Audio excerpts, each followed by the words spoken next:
Political parties in U.S. history.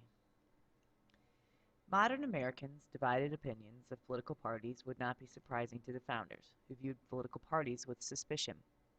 Thomas Jefferson said, "If I could go not to heaven, but with a party, I would not go there at all." That sentiment was shared by George Washington, who warned of the baneful effects of the spirit of party.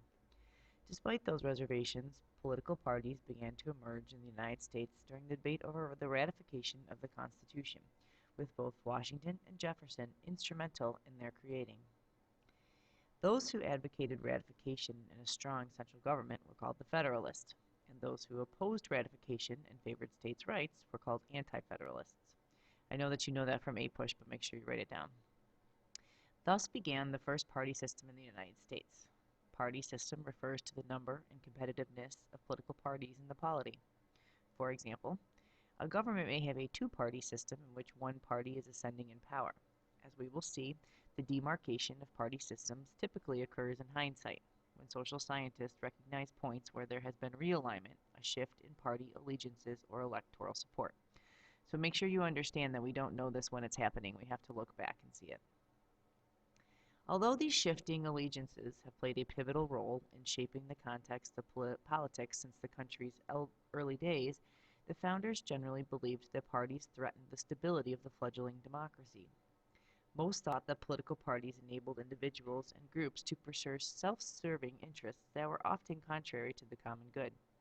Some of the founders argued that parties discouraged independence in thought and action. Some thought that parties exacerbated conflicts and disagreements among the people rather than building consensus. Yet their formation and continued evolution testifies to their important role in achieving political and policy goals for their members. Let's look at the first party system. In 1788, George Washington was elected president, but the consensus surrounding his election proved short-lived. Washington deeply opposed the idea of political parties and ruled during an era without formal parties. But he recognized that despite his popularity, he needed legislators who would push his initiatives through Congress. Washington's Secretary of the Treasury and close ally, Alexander Hamilton, gathered legislators into a loosely knit party, the Federalists, that favored a strong national government. Thomas Jefferson, Secretary of State during Washington's first term, feared a strong central government, and he and his backers opposed Hamilton's Federalists. But Jefferson's primary concern was that the new government should succeed, and so, despite his opposition, he remained in Washington's cabinet during the president's first term. When Jefferson later resigned his secretarial post in 1793, many of those who shared his apprehensions about a strong central government remained in Congress. Although Jefferson lost to Federalist John Adams in the 1796 presidential election, he paved the way for his future electoral success by building a base of support, including partisan groups in the states and newly established political newspapers that allowed him to get his message out. This direct communication with voters marked a significant step in the civic development of the U.S. electorate. The strategy was effective. Jefferson won election to the presidency in 1800 over Adams, and Adams' defeat marked the end of the Federalist Party. Jefferson was re-elected in 1804, and both of his elections demonstrated the important function that political parties would play in elections. His supporters became known as Jeffersonian Republicans, later Democratic Republicans. The modern descendants of the Democratic Republicans today are called Democrats.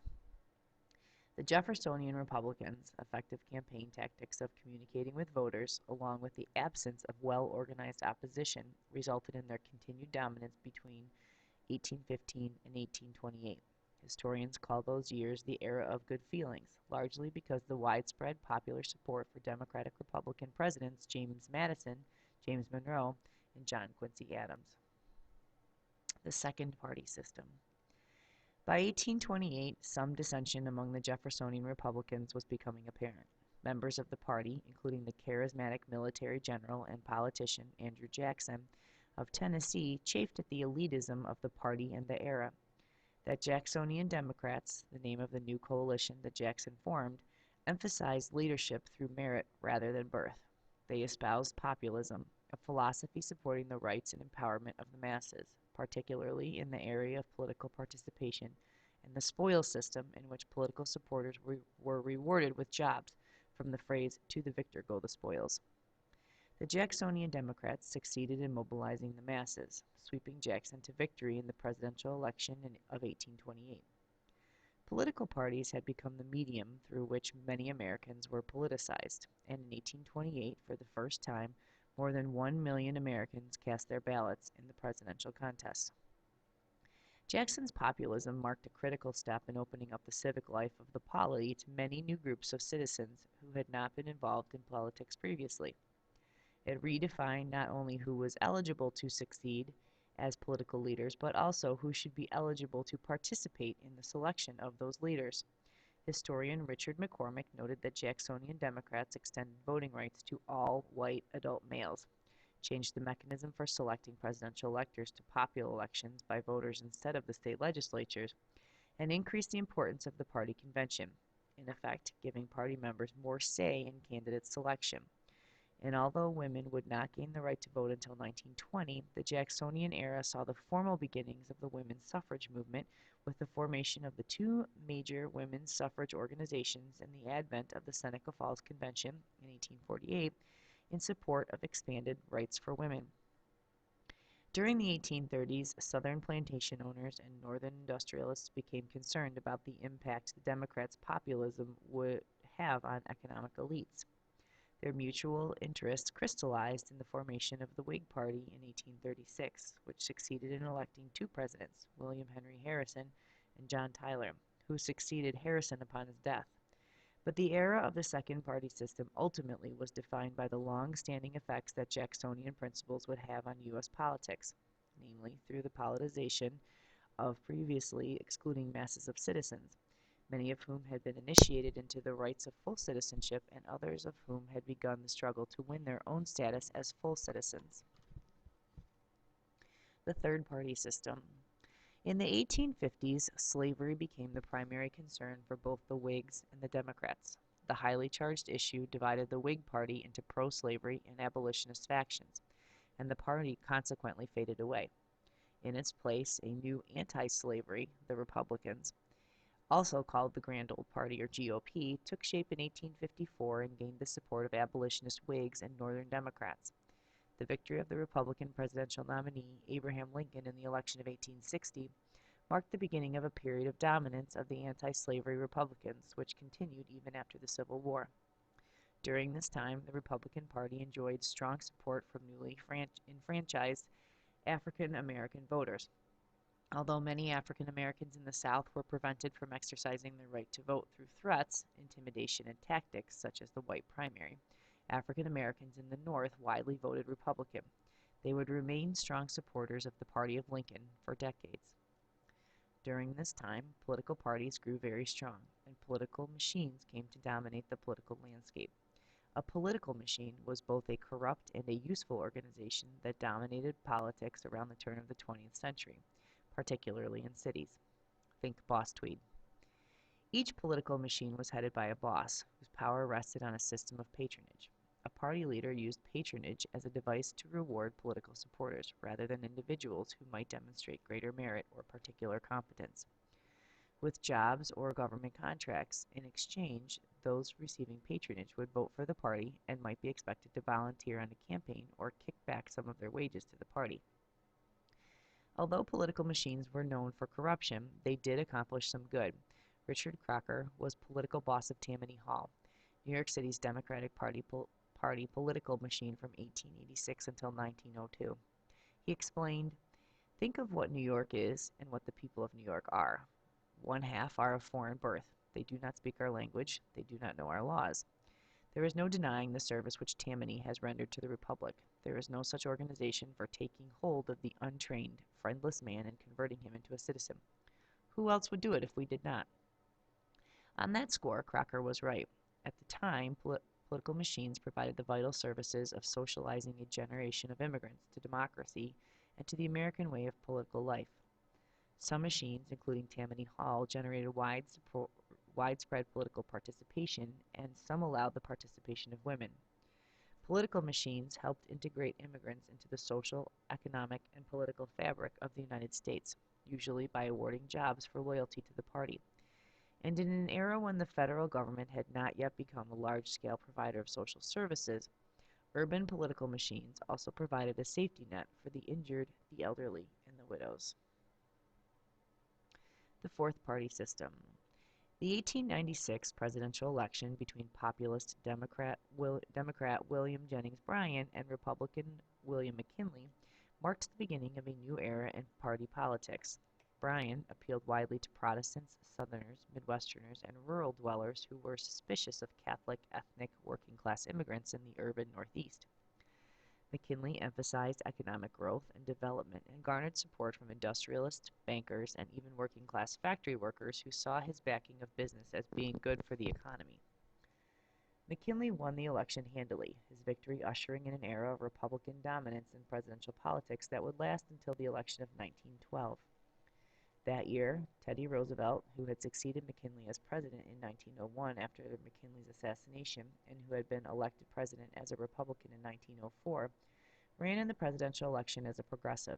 The Progressive Party advocated widespread governmental reform and sought to limit the power of political bosses.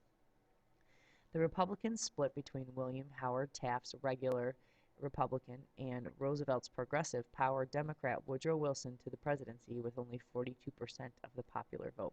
That's called a plurality, when you win the most votes but not a majority. Make sure you write that down.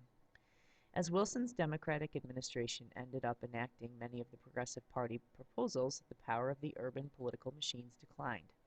For example, recorded voter registration and secret ballot laws were passed. The direct primary was established and civil service reform was expanded.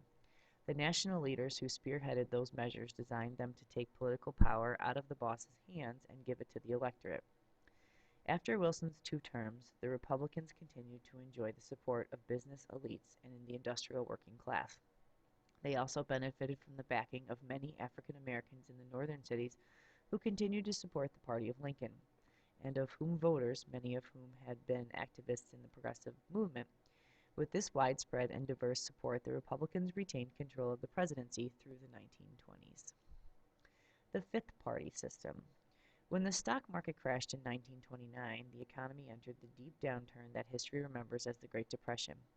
In the election of 1932, a broad constituency responded to the calls of the Democratic candidate, Franklin Delano Roosevelt, for an increased governmental role in promoting the public welfare. Roosevelt pressed tirelessly for a New Deal for all Americans, a broad program in which the government would bear the responsibility of providing a safety net to protect the most disadvantaged members of society. A new alignment among American voters swept FDR into presidential office. In fact, the New Deal Coalition, the name for the voting bloc comprising traditional Southern Democrats, northern city dwellers, especially the immigrants and the poor, Catholics, unionized and blue-collar workers, African Americans, and women, would give Roosevelt the presidency an unprecedented 4 times. The era of the fifth party system significantly opened up party politics and civic activity to a widening spectrum of Americans, notably for African Americans and women. Franklin Roosevelt's election marked the first time that they had been actively courted by political parties, and their new political activism, particularly in the form of voting and political party activities, left them feeling that they had a voice in their government. Vice President Harry Truman assumed the presidency on Roosevelt's death in 1945 and was elected in his own right in 1948, but subsequent Democrats were unable to keep Roosevelt's coalition together. Republican Dwight Eisenhower won the White House in 1952 and again in 1956, and although Democrats John F. Kennedy and Lyndon Johnson held the presidency through most of the 1960s, the events of that decade wreaked havoc on the Democratic Party, with deep divisions opening up over the Vietnam War and the civil rights for African Americans. So, are we heading towards a new party system? Political scientists have sought to determine whether the era that began when Richard Nixon was elected president in 1968 can be considered a separate party system. Barack Obama's election in 2008 and re-election in 2012, particularly his strong support among young and first-time voters, points to a continuation of the trend of Democratic dominance established in the fifth party system.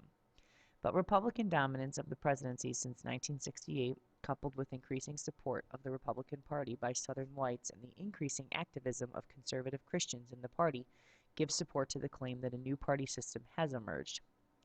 Additional characteristics of this new party system, according to scholars, including intense party competition, in which the two major U.S. political parties have been nearly evenly matched and neither one has dominated, and divided government, where a president of one party has to deal with Congress of the other. This fierce partisan competitiveness is clearly apparent in the outcomes of recent national elections. In particular, the 2000 presidential campaign demonstrated the ferocious rivalry of the two parties, with the presidential election so close that the outcome was in question for weeks after the voting had ended. That year, voters also evenly divided the Senate, electing 50 Democrats and 50 Republicans. Moreover, some scholars see de-alignment, which is the phenomenon in which fewer voters support the two major political parties and instead self-identify as independent, as a notable characteristic of this new party system. Others view the increasing trend toward supporting candidates from both parties, which is called ticket splitting, or from other parties as evidence of a new party system emergence. The period since 1968 has also been characterized by the growing importance of candidate-centered politics. The rise of the candidate committees, organizations that candidates form to support their individual election as opposed to the party slates of candidates, is one reflection of how politics has increasingly become more candidate-centered. Candidate committees compete with political parties in many arenas. They raise and spend money, organize campaigns, and attempt to mobilize voters. One effect of their enhanced influence has been that elected officials, particularly members of Congress, are less indebted to their parties than in previous eras and thus sometimes demonstrate less loyalty when voting on bills in the legislature. Some political scientists argue that these characteristics of the new party system demonstrate that the responsible party model is not as strong as it once was. The rise of candidate committees and the increase in ticket splitting means that the parties are less hopeful to voters as they assess candidates because the differences between Republican and Democratic candidates may dissipate in the face of constituent opinion. Yet most Americans disagree. A recent Gallup poll indicated that nearly two-thirds of those surveyed believe that there are important differences between the Democratic and the Republican parties.